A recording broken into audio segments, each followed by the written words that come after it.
So ngayon, what's up mga master, mga idol, magandang gabi sa inyong lahat dyan. So ang gagawin natin ngayon is gagawa tayo ng side cam, pang cellphone lang gagamitin natin dito. So sa ano lang, ginawa ko na to. Ang gagawin na lang natin is i-assemble na lang siya, kung paano siya i-assemble. Madali lang naman to. So kailangan natin is glue, gunting, yung para panukat natin, cutter, itong clip, pentel pen, itong isang piraso ng PVC. So sukatin natin is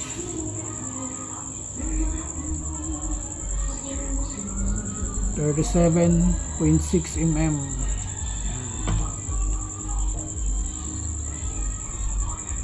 Ito yung nilalagay natin dito sa loob.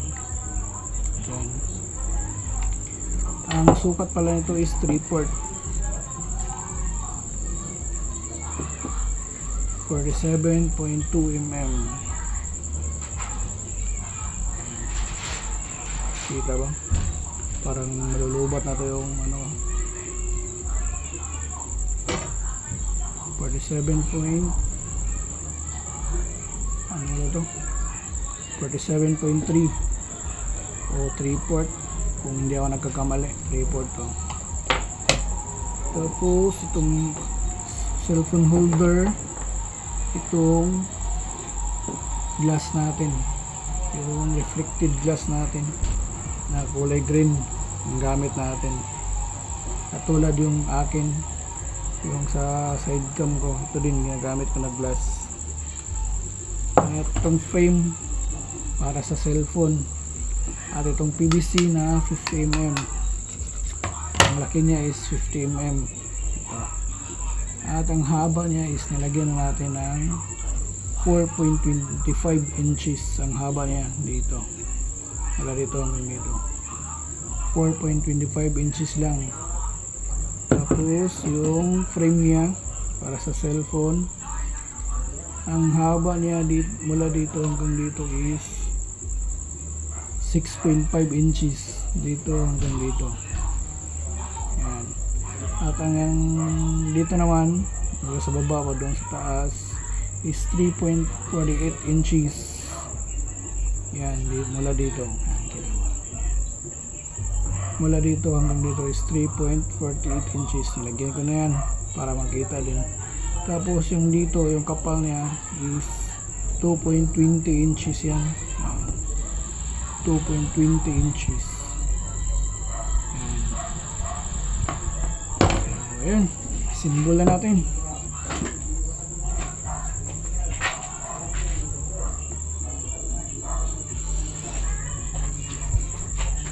So, una gawin natin dito is itong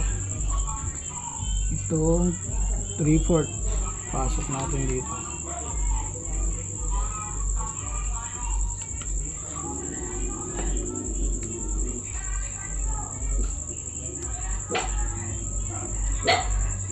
Pagkapasok yan is i-glue na natin. Lagyan natin ng glue para didikit na siya.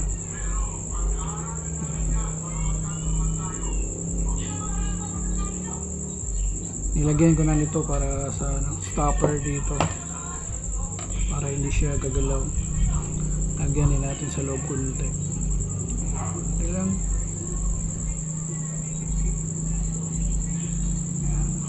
Simple lang to, napakadaling gawin. Ayan. Ginawa ko na to kasi para hindi nakahaba yung video natin.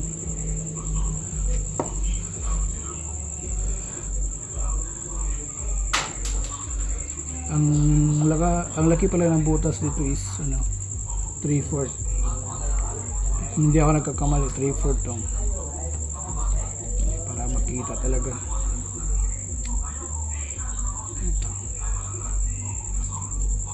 Kayo na bahala magsukat nyo.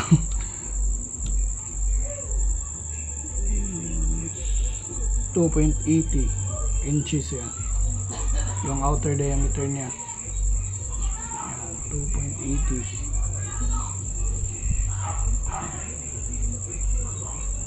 Ah, 2.8. Hindi pala 2.80, 2.8. Baliktad kasi dito. Tutuyuin lang natin konti. Tapos ito. Nilagyan ko na din dito ng stopper sa cellphone at nilagyan na din natin ng butas para sa screw niya. Ginawa natin itong adjustable yung cellphone niya para lahat ng cellphone na ilalagay is pwede siya kung anong cellphone gagamitin ng may-ari. So bali ito pala is pinagawa ng kaibigan natin si Istong Channel. Shoutout sa iyo, Master. Ito ginagawa na natin para may magamit ka na para panghunting.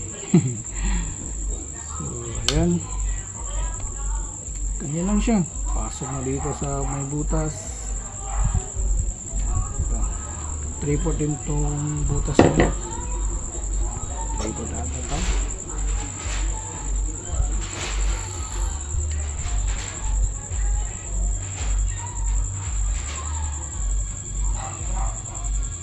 .7 lubat na talaga itong caliper ko. Ayan, 2.7 yung inner diameter niya. Dito tanggal ko. So ayan, bilisan na natin para matapos na, kasi para hindi na tataas pa yung video natin. Ayan, basta dali lang to, may sukat na ito mga master. Ayan, kung nakita nyo kanina, inano ko yung sukat. Dali lang to. Ayan, lagay lang natin dito. Ayan, siguraduhin lang natin na straight siya.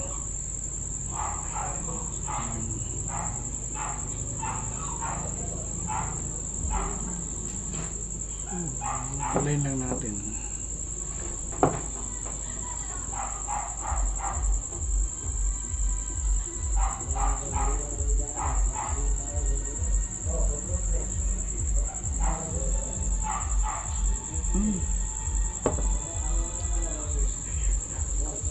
Dikit na agad, wala nang tumpik-tumpik pa.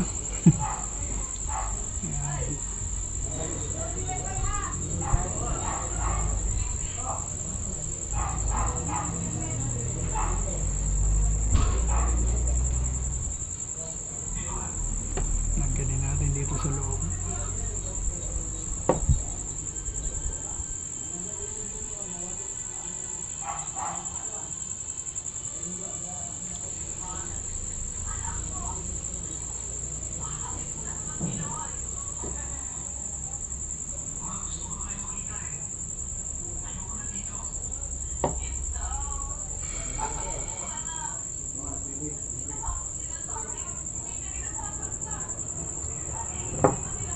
Napakadali lang talaga gawin ito mga master. Easy to sa lahat ng nagbabalak gumawa. Napakadali lang talaga nito. Yan. Yan, purma na. Ang ginawa lang natin dito is pinupurma lang natin agad, kasi para hindi na abutan tayo ng oras at tatagalan pa sa video natin. Kaya ito ginawa na natin is assemble na lang. Yan, itong clip dito, yan may butas, tapos itong screw. Napakadali lang talaga nito.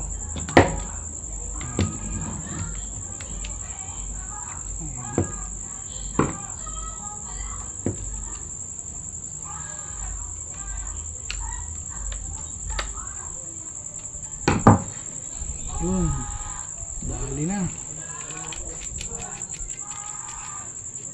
Pwede mo isintro yung clip niya, depende sa cellphone na yan. Pwede din i-pataas, adjust sa taas kung yung camera niya is hindi nakatapat sa butas. Ayan. At itong sa loob is lilihain lang natin yan para yung glass niya is didiretso. Ayan, kasi mag stock. So ganyan yan, pasok lang natin yung glass natin. Naka 45 degree pala to yung cut natin sa PVC. Ang haba pala nito is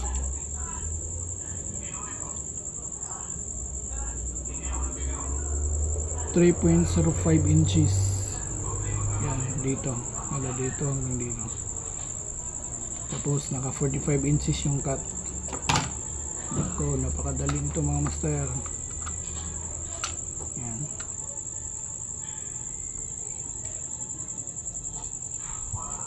Ayan, ganun lang kadali. Tapos ilagyan din natin yung mga kinat din natin dito para sa clip natin.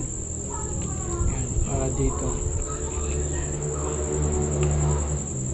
gaga ng natin.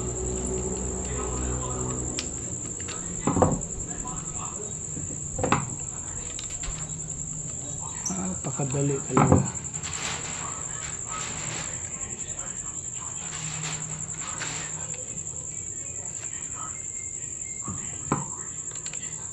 Para pang lock kung gaano kalaki yung scope natin. Ayun, tapos na. Tapos yung ginamit ko dito na pang cover is itong rubber. Yan, kasi ito yung available natin. Pero tsaka na to ilagay natin kung na-fix natin yung glass na natin sa loob. Itong nilagay natin na glass. So bukas, ayun, nabina, hindi na natin ito matesting. So bukas ang gagawin natin is testing natin to kung malinaw ba yung kuha niya. Yan, napakadali talaga mga master.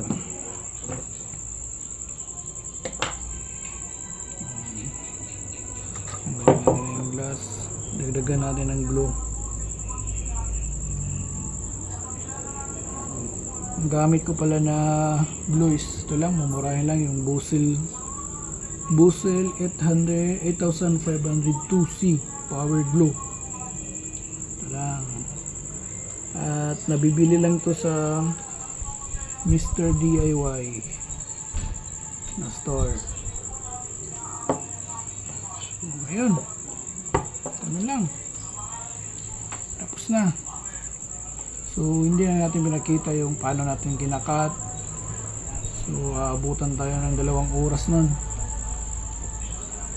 So ginawa natin is nagasimbol na lang din tayo. At ayun, pinadikit na lang natin. Pinadikit na yung mga piraso-piraso. Ayan. So dito is lalagyan pa natin to ng sana. Teka, meron ako dito.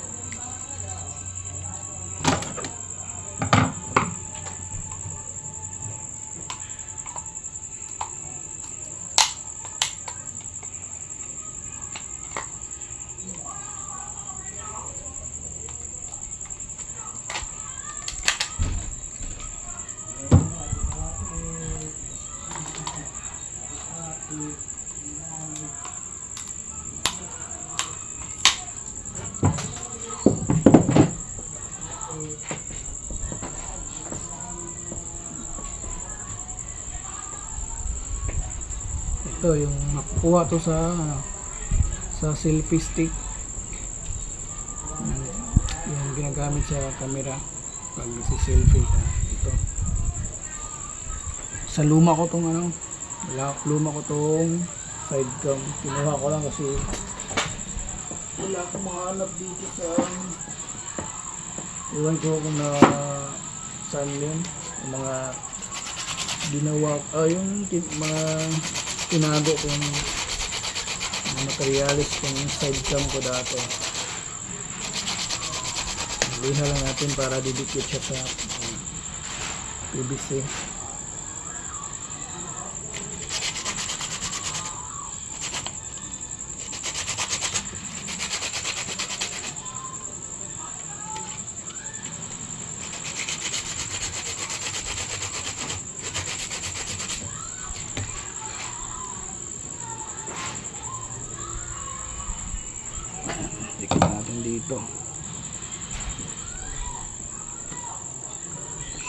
ito yung magsisilbing holder ng CP para hindi mahuhulog siya.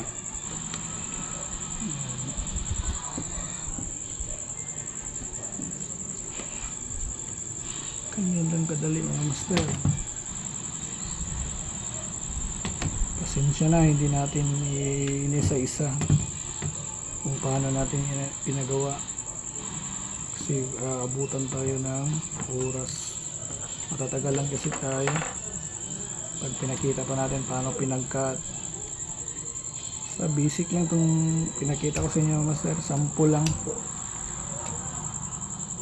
Ayan. Pinagawa pala to sa kaibigan natin Stone Channel. Shout out master. Linisan na natin konti kasi may mga lumang glue nakadikit. Ganun lang, dikit lang natin to. Ayan, para mag-adjust lang siya dito. Lagyan natin ng glue para madikit na.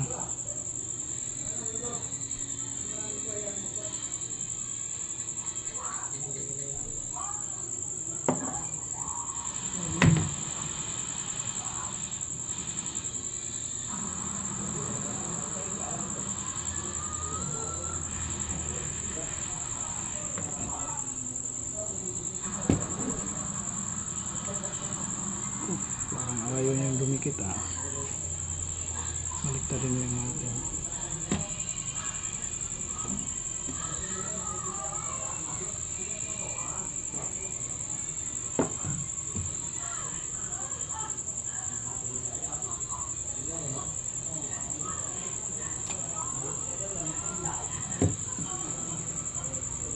Dito din sa kabila.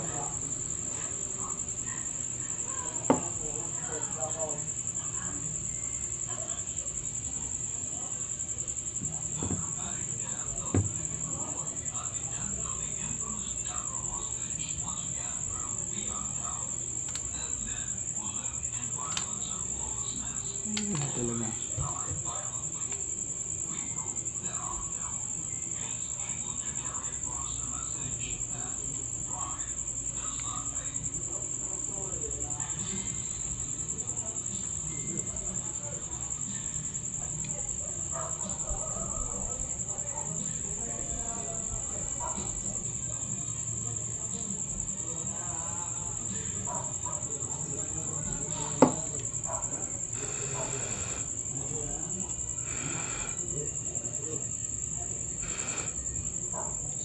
Ayan, tapos na. Napakadali mga master. Ayan. So abangan nyo na lang yung karugtong nitong video na to, yung tinitesting na natin yung side cam natin, kasi papatutuyuin pa natin to, tapos kukunin pa natin tong yung sumubra dito sa loob na PVC para hindi maano yung glass natin, hindi masisira pag pinasok na natin. So ganun lang kadali ang simple DIY ng side cam natin mga master. Ito lang ginagamit ko dati, yung naghahunting ako. Ayan. Dito is lalagyan pa natin to ng guma para hindi masisira yung casing ng cellphone sa may-ari. Yan lang. So abangan nyo yung next video natin dito, yung tinitesting na natin yung side cam. So ayun, salamat.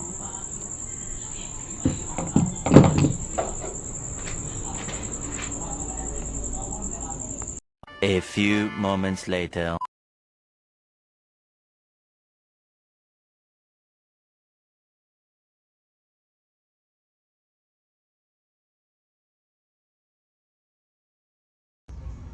Ang dara. Testing namin ako kung